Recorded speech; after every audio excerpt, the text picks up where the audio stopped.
Division Heartfulness global अभियान के तहत श्री रामचंद्र संस्था द्वारा चौमुहा ब्लॉक के सभागार में आंगनवाड़ी कार्यकर्तियों को विपरीत परिस्थितियों में कार्य करने के लिए प्रशिक्षित किया गया। इस दौरान प्रशिक्षक ओम प्रकाश सिंह ने जानकारी देते हुए बताया कि उनकी संस्था पूरे प्रदेश में आंगनवाड़ी बहनों को प्रशिक्षण दे रही है। मथुरा के सभी ब्लॉकों में बाल विकास परियोजना के सहयोग से प्रशिक्षण कार्यक्रम आयोजित किया जा रहा है। चौमुहा ब्लॉक के सभागार में ब्लॉक की समस्त आंगनवाड़ी बहनों को भारतीय संस्कृति, सभ्यता और विचारों का बोध कराया गया है। आज आंगनवाड़ी राष्ट्र के निर्माण में अपनी अहम भूमिका निभा रही हैं। वो छोटे छोटे बच्चों को स्कूल जाने के लिए तैयार करती हैं। इनके कंधों पर देश के भविष्य की जिम्मेदारी है। इस प्रशिक्षण के माध्यम से आंगनवाड़ी आने वाली पीढ़ी को कैसे संस्कारवान बना सकती हैं, मन को एकाग्र करना, विपरीत परिस्थितियों में आनंदमय रूप से अपना काम करना, योग ध्यान करना आदि शरीरों को फिट रखने से संबंध में आंगनबाड़ी बहनों को प्रशिक्षित किया गया है। प्रशिक्षण में चौमुहा ब्लॉक की सभी आंगनबाड़ी मौजूद रहीं।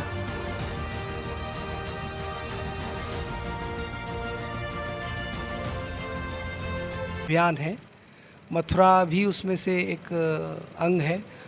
मथुरा के 10 ब्लॉकों में ये कार्यक्रम हमारी आंगनवाड़ी वाली बहनों के लिए चलाया जा रहा है और इस कार्य के पीछे का उद्देश्य एक ऐसा नेक कार्य है जो आंगनवाड़ी वाली जो हमारी कार्यकर्ती हैं, जो बहनें हैं, जो माता हैं, वो एक भविष्य का और राष्ट्र निर्माण का और समाज निर्माण का एक इतना महत्वपूर्ण कार्य संपादित कर रही हैं, जिसमें 6 महीने से लेकर के 6 साल तक के वो बच्चे, जिसमें 2 वर्ग हैं, 6 महीने से 3 साल तक का और 3 साल से 6 साल तक का बच्चा जो प्री प्राइमरी एजुकेशन के अंतर्गत आता है। 11 साल से 14 साल तक की वो किशोरी बच्चियाँ जो स्कूल नहीं जाती, गर्भवती और स्तनपान कराने वाली हमारी बहनें, धात्री माँ हैं। तो एक ऐसा समाज का वर्ग जो बहुत अभावों में जीवन जी रहा है, जिसके पास संसाधन बहुत कम है, जो विषम परिस्थितियों में है, उनके साथ ये बहनें हमारी काम कर रही हैं। इस संस्था का उद्देश्य यह है कि विचार से, जो हमारी भारतीय संस्कृति और सभ्यता विचार रूप में बहुत महान रही है, कहीं ना कहीं अब वो खोता जा रहा है। हम सिर्फ अर्थ के पीछे भाग रहे हैं, भौतिक जीवन के पीछे भाग रहे हैं और हमारे संस्कार विहीन जीवन की एक शुरुआत सी हो गई है। आने वाली जो पीढ़ी है वो संस्कारवान बने, वो संस्कार रहित ना हो, एक अच्छे नागरिक बनकर के आए, समाज के और देश के निर्माण में अपना सहयोग निभाएं। इस भावना के साथ हार्टफुलनेस संस्था विचारों के माध्यम से इनके साथ काम कर रही है।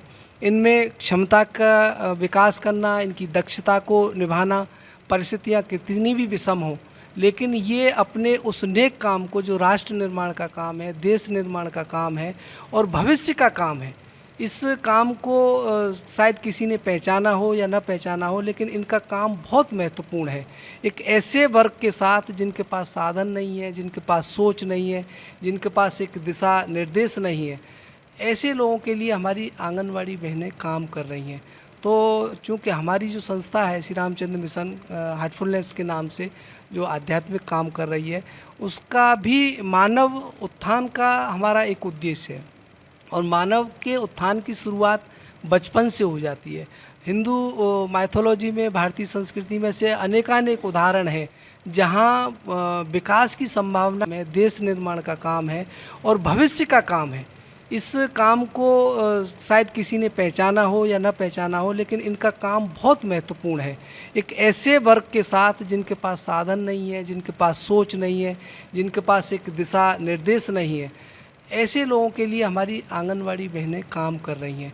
तो चूँकि हमारी जो संस्था है श्री रामचंद्र मिशन हार्टफुलनेस के नाम से जो आध्यात्मिक काम कर रही है, उसका भी मानव उत्थान का हमारा एक उद्देश्य है और मानव के उत्थान की शुरुआत बचपन से हो जाती है। हिंदू माइथोलॉजी में, भारतीय संस्कृति में से अनेकानेक उदाहरण हैं जहाँ विकास की संभावनाएं गर्व से शुरू हो जाती हैं। चाहे वो हम अभिमन्यु की बात करें, चाहे अष्टावक्र की बात करें, इन सब लोगों के माध्यम से हमारा समाज ये निर्देश देता है कि बच्चा जब संसार में आ जाता है तब से उसके लालन पोषण की बात नहीं होनी चाहिए, उसके बात और संस्कार होने की बात उसके गर्व से होनी चाहिए। इसीलिए 16 संस्कारों में, हिंदू संस्कारों में गर्व संस्कार भी निहित हैं। ये हमारी संस्कृति की महानता है। तो हार्टफुलनेस संस्था इन बहनों के साथ जुड़ करके इनको विचार रूप में ध्यान के माध्यम से अपने मन पर काम करके कि वो अपने मन के साथ रहना सीखें, मन के साथ काम करना सीखें। मन जो चलायमान है, चंचल है, भागता रहता है, वो एकाग्र होगा, वो अगर चिंतनशील होगा, अगर वो सामंजस्यपूर्ण होगा तो उनके परिस्थिति विपरीत होते हुए भी वो आनंदमय रूप में काम कर सकती हैं। वो काम को अपना माने, वो काम को देश का माने, वो काम को समाज का माने, तो उस समाज के और देश के काम से कुछ बेहतर परिणाम आ सकते हैं। ये चूँकि काम कर रही हैं तो हम इनके काम को तो नहीं कर सकते, लेकिन अगर हम इनको विचार से, इनको संस्कार से और इनको कुछ ऐसी शक्ति दे देते हैं कि ये चीज़ें संभालने की स्थिति में आ जाएं, उनको चीज़ों को अच्छे परिणाम में बदल सकें, तो निश्चित तौर पे समाज का और राष्ट्र का एक बहुत बड़ा कल्याण हो सकता है। यही इनका भी उद्देश्य है, यही शासन का भी उद्देश्य है और यही हमारी संस्था का भी उद्देश्य है कि समाज के निर्माण से ही देश का और भविष्य का निर्माण हो सकता है और तभी हम कुछ बेहतर जीवन की कल्पना कर सकते हैं। तो ये आज के सत्र का ये हमारा उद्देश्य है।